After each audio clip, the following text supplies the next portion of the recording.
ಕುಂಭರಾಶಿಯವರೇ, ಪ್ರಸ್ತುತ ನಿಮ್ಮ ಸ್ಥಿತಿ ಹೇಗಿದೆ ಎಂದರೆ, ನೀವು ಕಟ್ಟಿದ ದೋಣಿಯಲ್ಲಿ ಬೇರೆಯವರು ಆರಾಮವಾಗಿ ನದಿ ದಾಟುತ್ತಿದ್ದಾರೆ, ಆದರೆ ನೀವು ಮಾತ್ರ ದಡ ಸೇರಲಾಗದೆ ಸುಳಿಯಲ್ಲಿ ಸಿಲುಕಿದ್ದೀರಿ. ಎಲ್ಲರಿಗೂ ದಾರಿ ತೋರಿಸುವ ನಿಮಗೆ ನಿಮ್ಮ ಸ್ವಂತ ದಾರಿ ಮಾತ್ರ ಕತ್ತಲೆಯಿಂದ ಕೂಡಿದಂತೆ ಭಾಸವಾಗುತ್ತಿದೆ. ನಿಮ್ಮ ಜೀವನದ ಅತ್ಯಂತ ಆಶ್ಚರ್ಯಕರ ಸತ್ಯವೊಂದನ್ನು ನಾನು ಇಲ್ಲಿ ಬಿಚ್ಚಿಡುತ್ತಿದ್ದೇನೆ. ಅದಕ್ಕೂ ಮುನ್ನ ಈ ವಿಡಿಯೋಗೆ ಒಂದು ಲೈಕ್ ನೀಡಿ ಮತ್ತು ಕಮೆಂಟ್ ಬಾಕ್ಸ್ನಲ್ಲಿ ಓಂ ನಮಃ ಶಿವಾಯ ಎಂದು ಬರೆಯಿರಿ.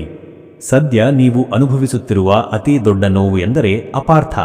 ನೀವು ಒಂದು ಒಳ್ಳೆಯ ಉದ್ದೇಶದಿಂದ ಮಾತಾಡಿದರೆ ಜನರು ಅದನ್ನು ತಪ್ಪು ಅರ್ಥ ಮಾಡಿಕೊಂಡು ನಿಮ್ಮನ್ನೇ ದೂರ ಇಡುತ್ತಿದ್ದಾರೆ.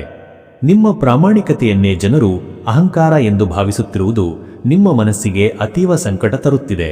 ನಿಮ್ಮನ್ನು ನೀವೇ ಸಾಬೀತುಪಡಿಸಿಕೊಳ್ಳಲು ಹೋಗಿ ಸುಸ್ತಾಗಿ ಹೋಗಿದ್ದೀರಿ. ನೀವು ಯಾರ ಹಿತ ಬಯಸುತ್ತೀರೋ ಅವರೇ ನಿಮ್ಮ ವಿರುದ್ಧ ಗುಂಪು ಕಟ್ಟುತ್ತಿದ್ದಾರೆ. ಇಂತಹ ನಂಬಿಕೆ ದ್ರೋಹ ಮತ್ತು ಒಂಟಿತನ ನಿಮಗೂ ಕೂಡ ಅನುಭವಕ್ಕೆ ಬಂದಿದ್ದರೆ ತಪ್ಪದೆ ಕಮೆಂಟ್ ಮಾಡಿ ತಿಳಿಸಿ. ನೆನಪಿಡಿ, ಕುಂಭರಾಶಿಯವರು ಸಾಗರದಷ್ಟು ತಾಳ್ಮೆ ಉಳ್ಳವರು. ಆದರೆ ಒಮ್ಮೆ ಈ ಸಾಗರದಲ್ಲಿ ಅಲೆ ಎದ್ದರೆ ಅದನ್ನು ತಡೆಯಲು ಯಾರಿಂದಲೂ ಸಾಧ್ಯವಿಲ್ಲ. ನಿಮ್ಮನ್ನು ಅರ್ಥ ಮಾಡಿಕೊಳ್ಳದ ಜನರೇ ನಾಳೆ ನಿಮ್ಮ ಬುದ್ಧಿವಂತಿಕೆಯನ್ನು ಕಂಡು ದಂಗಾಗಲಿದ್ದಾರೆ. ನಿಮ್ಮ ಸೋಲನ್ನು ಸಂಭ್ರಮಿಸುತ್ತಿರುವವರ ಮುಂದೆ ನೀವು ಯಶಸ್ಸಿನ ಶಿಖರ ಏರುವ ಕಾಲ ದೂರವಿಲ್ಲ. ವಿಧಿ ನಿಮ್ಮ ತಾಳ್ಮೆಗೆ ಸರಿಯಾದ ಪ್ರತಿಫಲ ನೀಡುವ ಸಮಯ ಈಗ ಆರಂಭವಾಗಿದೆ. ಹೆಚ್ಚಿನ ಮಾಹಿತಿಗಾಗಿ ಈ ಮೇಲಿನ ನಂಬರ್ಗೆ ಕರೆ ಮಾಡಿ.